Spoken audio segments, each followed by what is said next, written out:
Ladies and gentlemen, welcome to a very impromptu episode of Monday Night Live, because it's not Monday and it's not nighttime. Here we are on a Thursday, and I'm super excited today for a number of reasons. I've been wanting to have this conversation for a while. What a year we've had.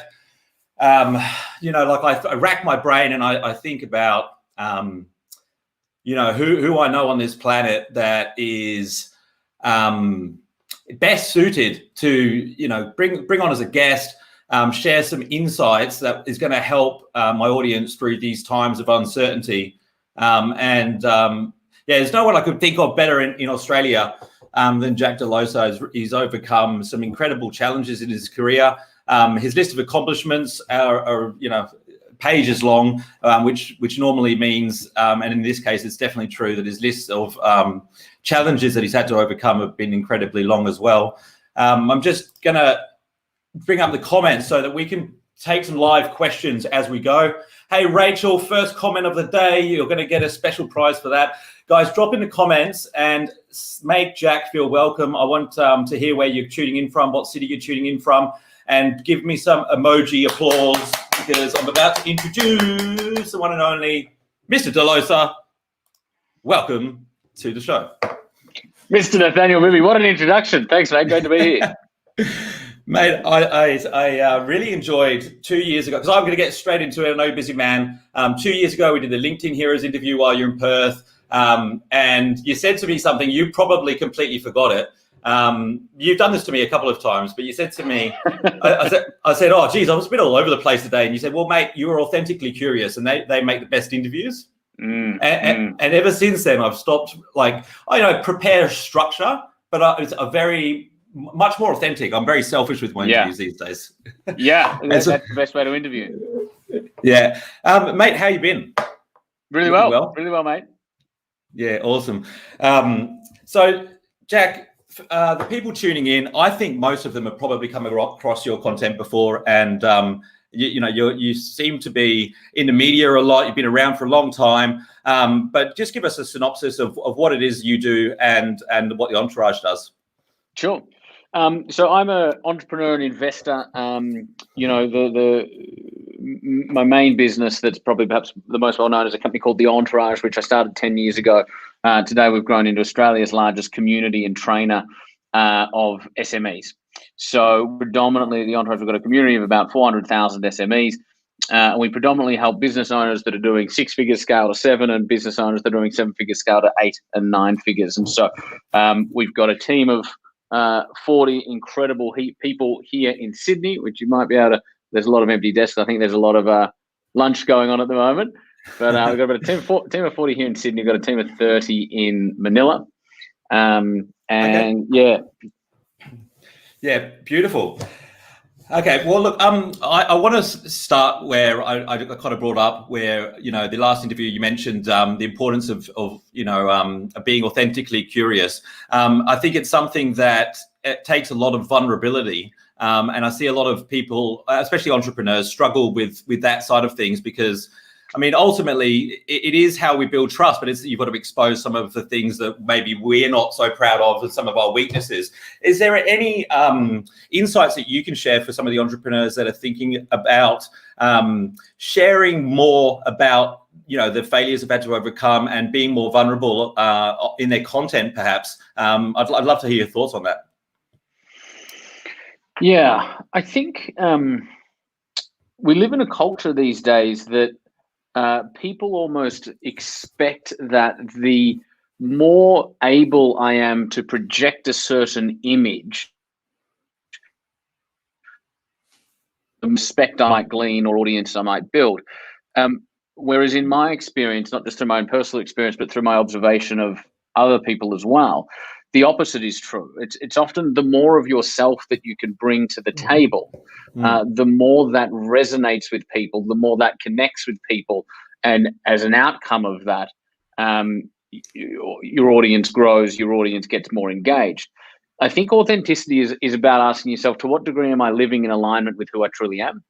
And from a content perspective, it's to what degree am I honestly and authentically representing who I truly am? What a lot of people do when we tend to get in front of camera or on stage is our personality might be like this, and you get on stage and your personality shrinks because we become who we think the audience want us to be. And who you think the audience want you to be and who the audience actually want you to be are often two very different people. These days, people have a huge bullshit detector, right? And so the most unique thing you can do is be your unique self, warts and all. And it's the very insecurities that you have. It's the very failures that you have. It's the very challenges that you're currently hiding that are probably the bridge to better connect with the audience that you have. Yeah. The first time I came across any of your content, well, the first time I remember, it was the first episode, and I've got it on the screen here, of Unscripted, for Breaking the Cycle. And you're standing there on the balcony, looking over Sydney, and you're swearing your head off. So going, that sounds unlike me. This has happened. My business is bloody falling apart. And I'm like, who the hell is this guy? and then you know, proceeds, and you're very vulnerable in that episode, and that's the first insight I got. And it made me very curious, and it was very powerful for me to see. And I think, like a lot of people, and I certainly felt this 10 years ago, when I see someone on stage talking about digital marketing and social, well, not social media yet, but digital marketing, I'd think, fucking easy for you, mate. You've got the money, you've got all the followers, you've got all the staff. I don't have any of that stuff. So I think sometimes it's really powerful. Like if one of those guys says, you know what, this happened to me last month, more recently, like not necessarily 10 years ago, because I don't know about you. I mean, I'm assuming that I know the answer, but I'm keen to hear your thoughts. But like, I still go through challenges. They're probably bigger than what I used to go through 10 years ago. I'm probably just better at dealing with the uncertainty. What are your thoughts? That's 100% what happens. I mean, as you get better at something, whether it's business, whether it's athletics, playing the guitar, knitting, as you get better at anything, your standards increase. Your peer group tends to either change or rise with you. And so your expectations of yourself and the standard of game you're playing increases proportionally to the increase in your ability. So the Olympic sportsman finds themselves every bit as challenged by their sport as the sporting amateur. Now, they're significantly better, and they've been at it for decades, and they're one of the best in the world, but they are as challenged by what they're doing as the amateur because our standards and our expectations rise as we do. And so the biggest problem that people have is we think we shouldn't have any. And it's this whole, it kind of speaks back to this authenticity thing we're talking about before, in that I think people tend to have a mirage as to what success should look like and what success should feel like. And the mirage is often propagated by social media as well, albeit it's been around a long time before social media. And so when you're dealing with and facing challenges every step of the way, my greatest fear for people is that they're sitting there going, oh my God, what's wrong with me? Because nobody else is facing these challenges. Only I'm facing it, because that's how it fucking looks on Instagram, right? Yeah, or if you read, some entrepreneurs' books, it's, they went from success to success, and every now and again they had a little dip, but they only tell you about the little dip because they were able to conquer it so significantly. So they end up coming out looking like so far in the past. Yeah. It normally take 10 years to talk about the times they've messed up. 10 years to build the coach. Yeah, exactly. And so if happiness is always proportionate to your blueprint, right? And so if your blueprint says success should be easy, success should come quick, and if I'm successful, then I have no challenges, and then you're going about your daily life and you've got challenges and it's not coming easy and it's not coming as quickly as you thought, you're going to feel unsuccessful and you're going to feel what's wrong with me. The problem isn't with the journey. The problem isn't with the problems. The problem is with the mirage and the unrealistic expectation that if you're on path and if you're on purpose, or if you're successful, then you shouldn't have any problems. It's just not the way the world works. Yeah. And one of the things that I've gathered along the way, which I wasn't taught this growing up. Even I didn't really pick it up when I interviewed entrepreneurs that have been way more successful than me so far. But I've learned it, and now it's obvious to me. And in school, we're sort of told to avoid failure, right? And like now, it's kind of like, I'm almost like I push myself to the edge so I can fail like, to some degree, so I can learn something. And then, so like failing fast and failing often, is a way to gather data and to learn. And like, I think also like procrastination, like, is a big deal. Like I'm in social media. Everyone wants to have everything perfect. If you try and get every piece of content perfect, you're not going to post very often, are you? So like, and then while you're posting 10 times, so the other person's trying to get it perfect, you've got 10 bits of feedback from the market and all this sort of stuff. So given that it's not something that, you necessarily learn at school, how early did you learn that failure is really the path to success? It's a very good question. I know it was young for you. Yeah, based on our last conversation. It was definitely young for me. I mean, I think it's probably something that I always had exposure to. And one of the fortunate things about my development is I've always been interested in people who have had a serious impact on the course of humanity and that have shaped history. And one of the things that's super interesting, and I encourage everybody to do this, like if you think of an individual like a Nelson Mandela, right? You think of this person who, he was fighting against the apartheid in his own country. He went to jail for about 31 years as a terrorist. He came out of jail 31 years later after, some serious negotiations with the government. 4 years later, he was not only the president of his country, he was the first black president of his country. And so we all know the story, or you think about a Muhammad Ali or an Oprah Winfrey, there's this story that goes along with that individual. And often it's a bit of a mirage. And then when you look into the actual story, in the case of Nelson Mandela, if you read A Long Walk to Freedom, it's his autobiography that he's obviously written. It's quite thick. It's a big read. You listen to the abridged version if you want a shorter version. But one of the things that becomes really clear when you put the lives of these people under the microscope is that their success was not inevitable. They were improvising. They were stumbling forward as awkwardly and as incapably as you and I do every single day. They have the same insecurities. They have the same self-doubts. They have the same setbacks. Any success they've enjoyed is far outweighed than the failures that they've encountered. And so when you look beyond the mirage of the fairy tale story that accompanies these types of people, and you look into their actual lives, often versions of their lives told by them, you start to see that even those that have had a larger than life impact on the world did so very clumsily, in a way that was very improvised, in a way that was fraught with what people might call failure, right? And so I think that's the thing. I think we need to change the conversation a little bit and normalize the journey required to actually get anywhere. I love that, writing it down, change the conversation. You've said that before. I think that's spot on. I was just looking at this video yesterday somebody sent me. In LA, they've got these private jet, they're basically mock-ups of a private jet in a shopping mall where you can pay for 15 minutes, it's like $100 to go and take your photograph, right? This company's growing so quickly. They're opening 30 spots in the US. Right. And so I did this, and then on the other side of the coin, so that's all the gossip and stuff. And then I also had a coin on reading this Elderman research report that, they do a lot of research for LinkedIn. And they said the biggest thing that the pandemic is going to affect in business owners or doing business, customers are going to be looking and they're going to be holding businesses accountable for authenticity. That's the biggest 100%. Learning they found. 100%. Yeah. You're not going to have, we don't have the same connection. So we're seeking that in our day-to-day, business activities. That's a really good point. Yeah, I mean, it comes. People seek authenticity.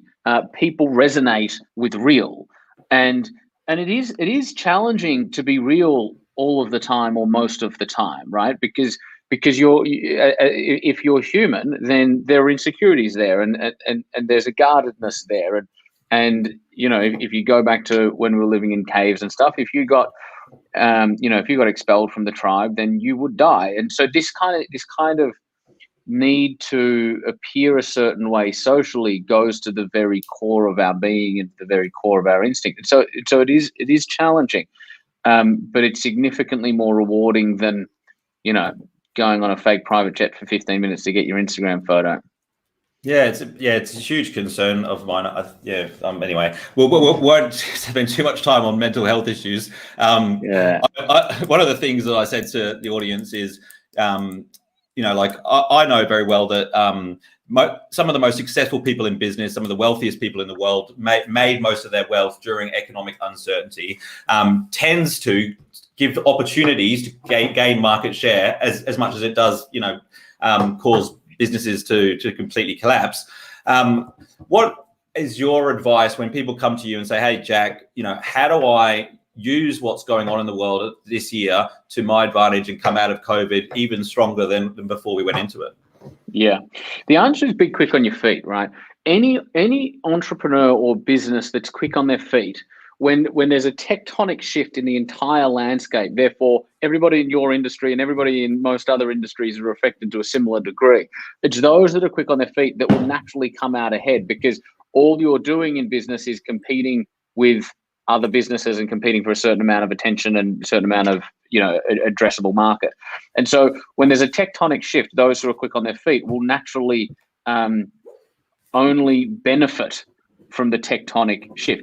The first thing to realize is that not all businesses are affected equally. So while we're all in the same economy, businesses are affected differently, right? And so when COVID started to hit, I was kind of sitting in our boardroom back at our last office, and I was thinking about how different business owners are going to be affected. And I came up with 4 categories, right? And so category 1 is the business is distressed, meaning it is fighting for survival. It's a restaurant. It's a gym, in the case of the COVID restriction. It's literally fighting for survival. Category 2 is challenged. So there's been a decline in sales. There's been an increase in customer attrition. However, if we manage it well, we shouldn't be having an existential threat. We shouldn't be fighting for survival.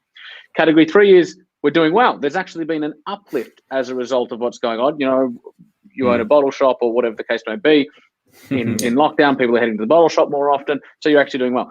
And then category 4 is booming, right? You sell hand sanitizer. We've got one of our Accelerate members here at the Entourage, and that business really successfully sells homeschooling curriculums, not just for parents, but also for schools at large.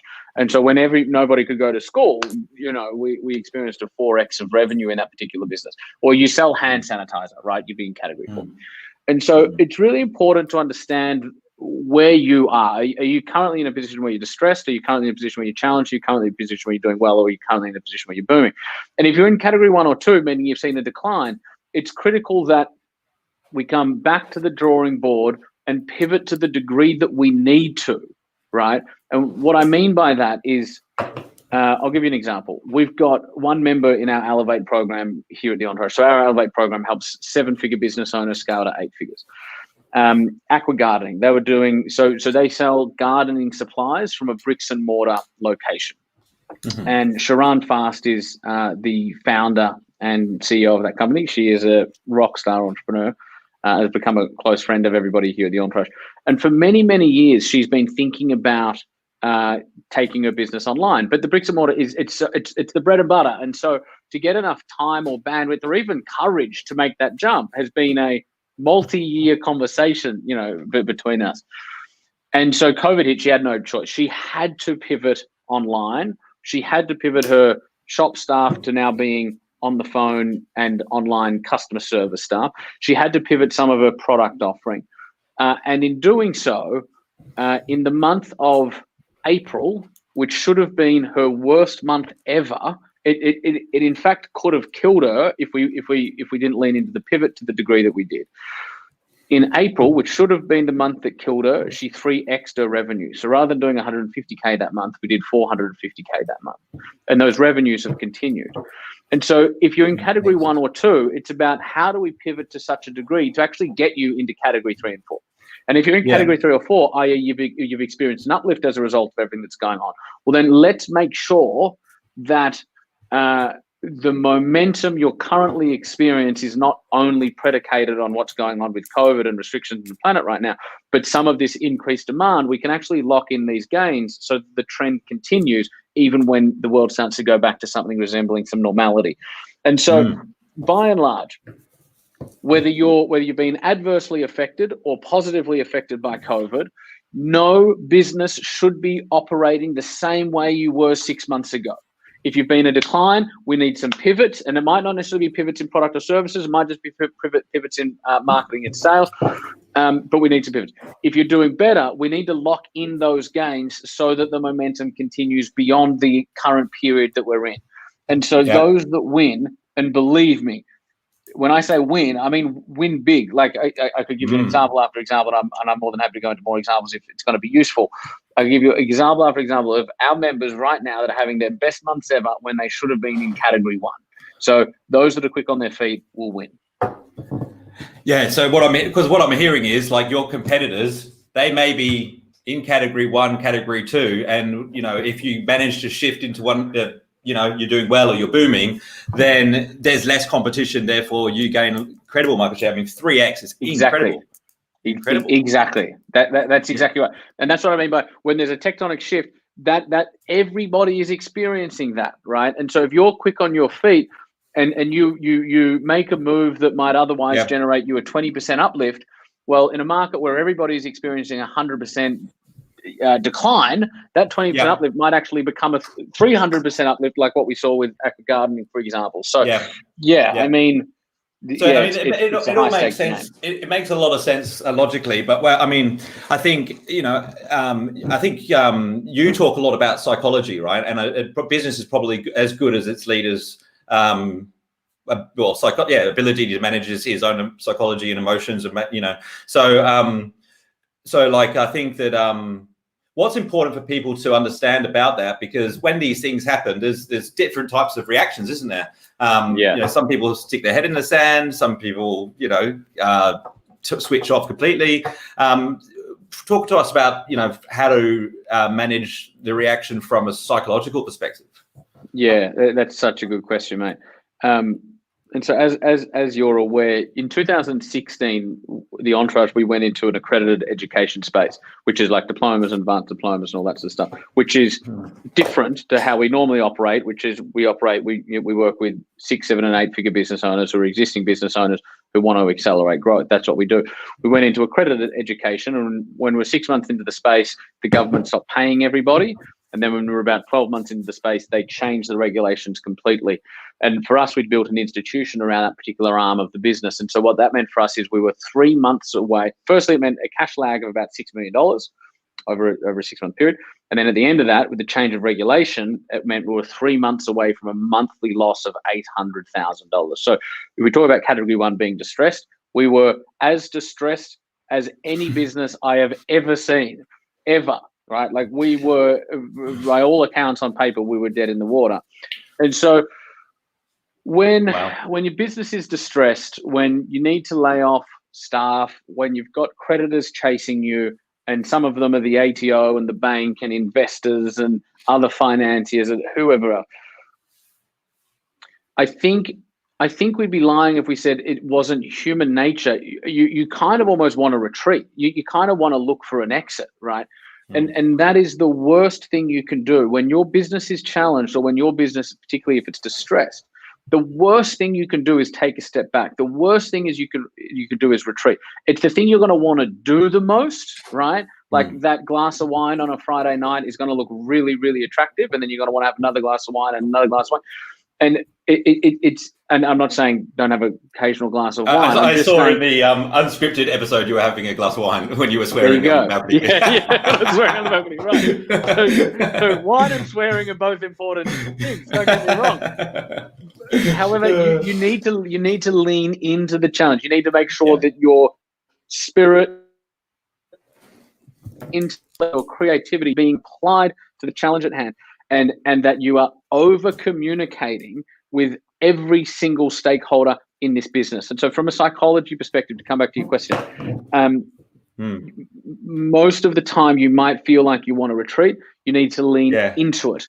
And what I found and again, we were very, very, very deep in the hole. And so when I was when I was leaning in and having these conversations, they weren't rosy conversations. They weren't hopeful or optimistic, because I'm not going to sit on the phone with somebody and bullshit them.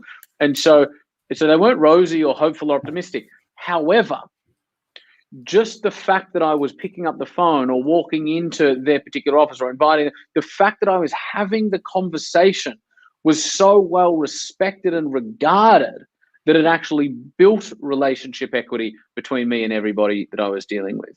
Through 2016, I mean, if a business is distressed for 6 to 12 months, you're going to be distressed for 6 to 12 months, but then the road back is going to take, in some instances, 2, 3, 4, 5 years, right? So it's not an overnight thing.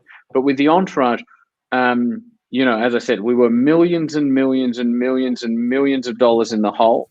We got to a point where we paid back every single dollar to every single creditor that we owed money to. And that doesn't happen every time. You're not gonna succeed every time. I mean, it almost just as easily could have gone the other way, and we'd be having a different conversation today. But irrespective, when you can lean in and have the conversations necessary, particularly then if you come out with a win and everybody gets paid, then similar to what we're talking about before, the gains in relationship equity and trust and credibility, the potential is huge. So when you got that news, 3 months away from having this loss of $800,000 per month, and you don't have all the answers immediately. So how do you balance problem solving and communicating with people that have invested or the ATO? Yep. Is there an answer to that? Yeah, there is, but fuck, it's hard fought, and it's the perfect question, and it's almost a question that I think demonstrates a lot of wisdom and experience on your part, Natty, and because it's exactly the thing. And so what you do is, what we did that worked really well was we would call or meet with the core creditor. So let's say you draw a line in the sand, right? So let's say anybody that's owed less than $5,000, we're going to send them an email. Anyone that's owed 5 to 20, we're going to give them a call. Anyone that's owed 20 plus, we're going to actually endeavor to sit down with them. If we can't, we'll do it over the phone. So you kind of create different levels. And then the conversation at first is, this is where we were as a business. This is what's happened. This is what it means for the company. What this means is, over the next 2 weeks, we're going to need to go back to the drawing board. Now, the odds are stacked against us at the moment, but given our capability and given our will to make this work, I do believe we will find a path through this. We just don't know what that's going to be yet. So what I wanted to do is I wanted to give you a call. I wanted to let you know where we're at. I wanted to let you know that we honor the partnership that we have. I want to let you know that I'm going to be coming back to you with a plan. And what I'd love to propose today is, if I can come back to you in 21 days' time, at that point we would have developed a future roadmap for the business.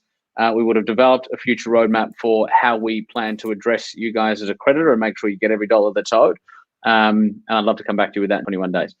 Everyone says yes. Yeah. Everyone says yes. Because the alternative is that they send you a stat demand, which is a legal instrument that essentially, if you don't pay them or challenge it within a 21-day period, they can wrap up the company.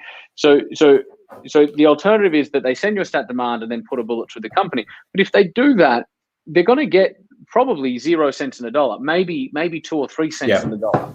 And so all people want, generally speaking, is honesty, is to know that you're committed to making it work, and to know that you're not bullshitting them. And so this comes back to the psychology thing we spoke about before, Nat, is one of the best books on this is The Hard Thing About Hard Things by Ben Horowitz. And he says, I'm paraphrasing, but essentially he says, when entrepreneurs are challenged, because we're so optimistic, we try and paint things in a better light than what they actually are. And people will think one of two things. They'll either think you're stupid or you're lying, and most of the time they'll be right on both. Right? And so people want to know that, I mean, again, coming back before what we're talking about, the psychology stuff, you will have a innate desire to paint things very optimistically. And you want to not necessarily ignore that desire, but you need to balance it out by ensuring that you're giving people a really robust and balanced view of what's going on, so that they know you're not bullshitting them, they know you're committed to it, and they know that you're coming back to them with 21 days, 14 days with a plan. Yeah. And I think that, is so rare, mate. Like that. I mean, that's where the vulnerability and authenticity comes into it. Like if you going into meeting with you guys that, you've invested in your company or your own money to, and you haven't got it, you don't know how you're going to get it. You almost just want to come up with like, don't worry, we're going to do this, and almost sell it to them again. When Exactly. really you got no idea. Exactly. Just have the courage and say, do you know what, we don't know yet, but let me come back. We're going to build a plan. That's amazing. Like it's so rare. It's just so rare. You don't see it very often. So it's no surprise to me that you were the only business left standing in that particular industry. In that industry, yeah, correct. At the end of it all, and then I feel like you've got the experience to be able to deal with challenges that we're facing today. Because of that and many other challenges you've had to overcome in the past. So well done. I know you've got a lot on today, Jack, so I'm not going to keep you any longer. Thank you so much. You've really added a lot of value to my community. I appreciate it very much. Is there anything you'd like to add before we wrap up? No, mate. Just it's been amazing seeing your growth and success, particularly over the last couple of years, mate. So keep flying the flag and lighting up the world in the way that you are. Yeah, well, if you see me in a private jet, don't believe everything you see on social media.